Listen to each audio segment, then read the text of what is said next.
Meus amigos, boa noite a todos. Me ouvem bem?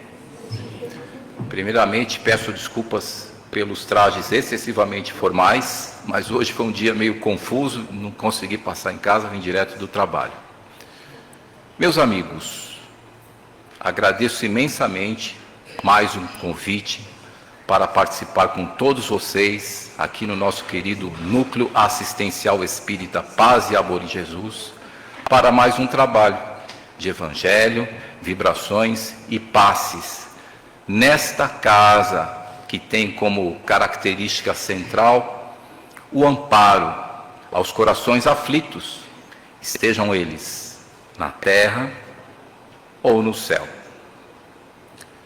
Meus amigos, hoje abordaremos uma obra fundamental no âmbito da doutrina espírita.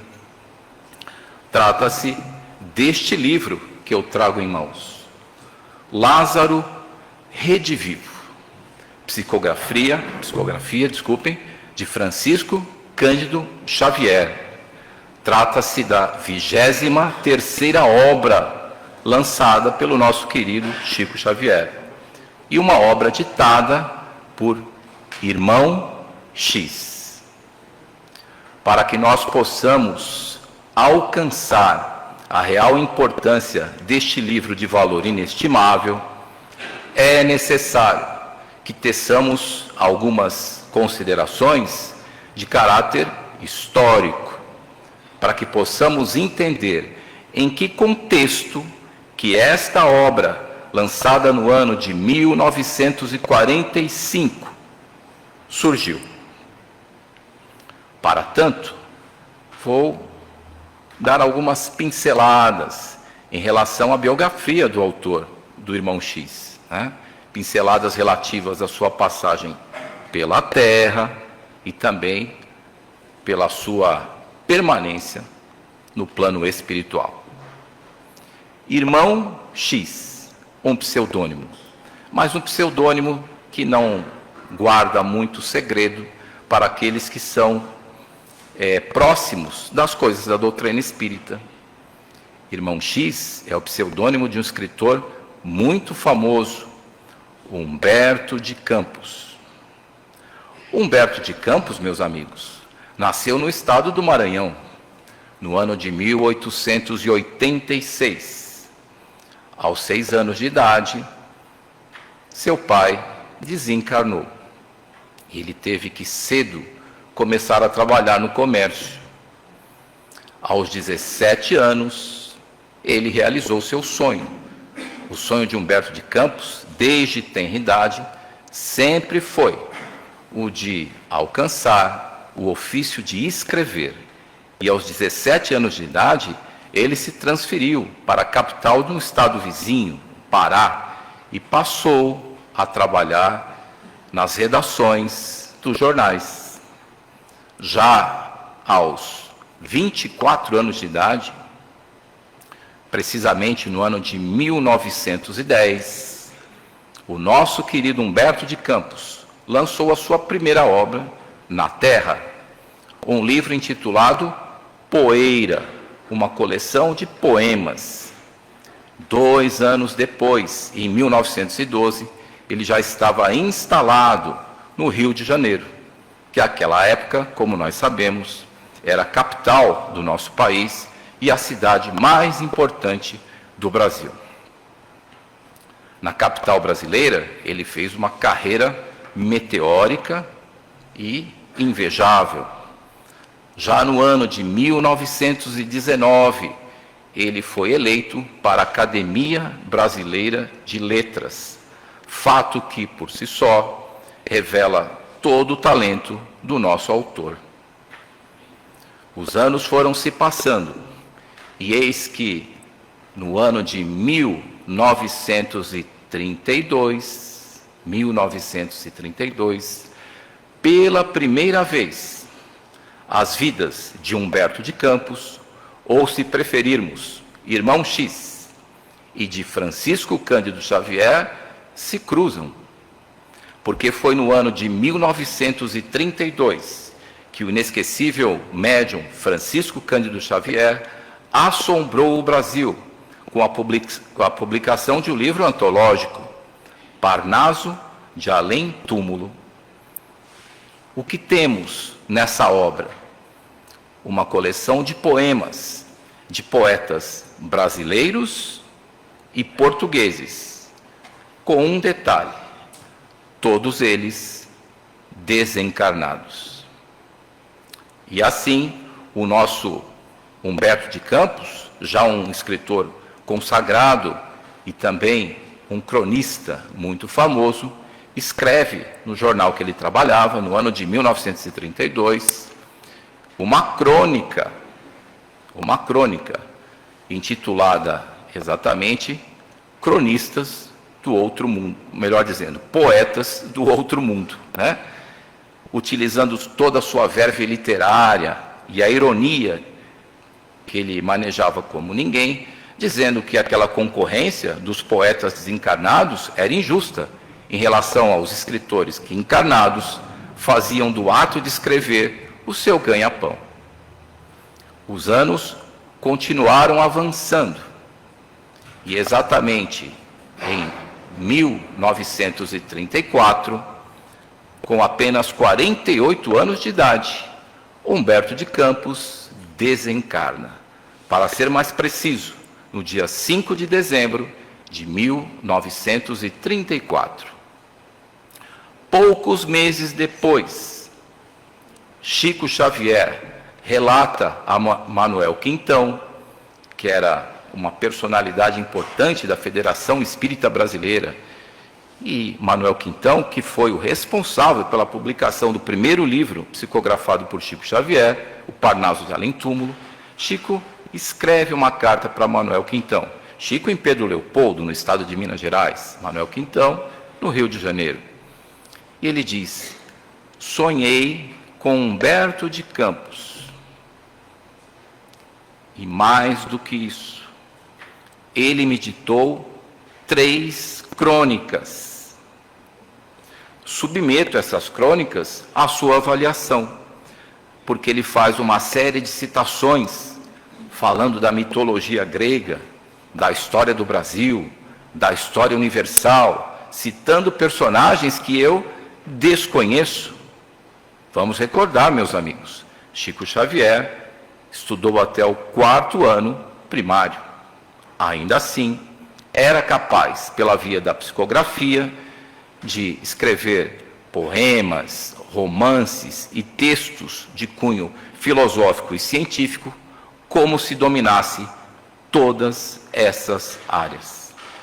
Manuel Quintão, que era uma pessoa muito culta, checa todas as citações e chega à conclusão que elas procediam e que aquelas crônicas eram, sim, de Humberto de Campos. No ano de 1935, pela primeira vez, o nosso país toma contato com os escritos de Humberto de Campos. Não mais os escritos da Terra, agora os escritos que têm como origem o plano espiritual. Depois desta publicação, acirrou-se um processo que já vinha em curso desde 1932. Estabeleceu-se uma verdadeira polêmica no Brasil, porque o país se dividiu. Parte da opinião pública dizia: eu acredito no fenômeno mediúnico, porque o médium Chico Xavier não tem escolaridade. Os poemas, todos esses textos, não podem ser da autoria dele. Uma outra parte da opinião pública dizia: na verdade, trata-se de um impostor. Ele tem a capacidade de imitar o estilo dos outros escritores e simula que a origem desses escritos seja o mundo espiritual. E diziam mais: em breve saberemos, porque ele tem algum interesse econômico para estar fazendo isso. O fato é que os anos passaram, estou falando dos anos 30. Chico Xavier retornou ao plano espiritual no ano de 2002, sem ter recebido um único centavo das mais de 400 obras que ele psicografou. A polêmica continuou, porque os anos avançaram, e no ano de 1944, uma outra notícia abalou o Brasil. A família de Humberto de Campos, a viúva e seus filhos, processaram Chico Xavier, fazendo as seguintes alegações: ou essas obras não são de Humberto de Campos, e, portanto, elas têm que ser recolhidas, e a Federação Espírita Brasileira tem que ser proibida de continuar utilizando o nome de Humberto de Campos, e Chico Xavier tem que responder criminalmente pelos seus atos, ou, se elas forem realmente de Humberto de Campos, nós queremos os direitos autorais. O fato é que o Poder Judiciário brasileiro não acolheu o pedido da família. Não acolheu o pedido da família.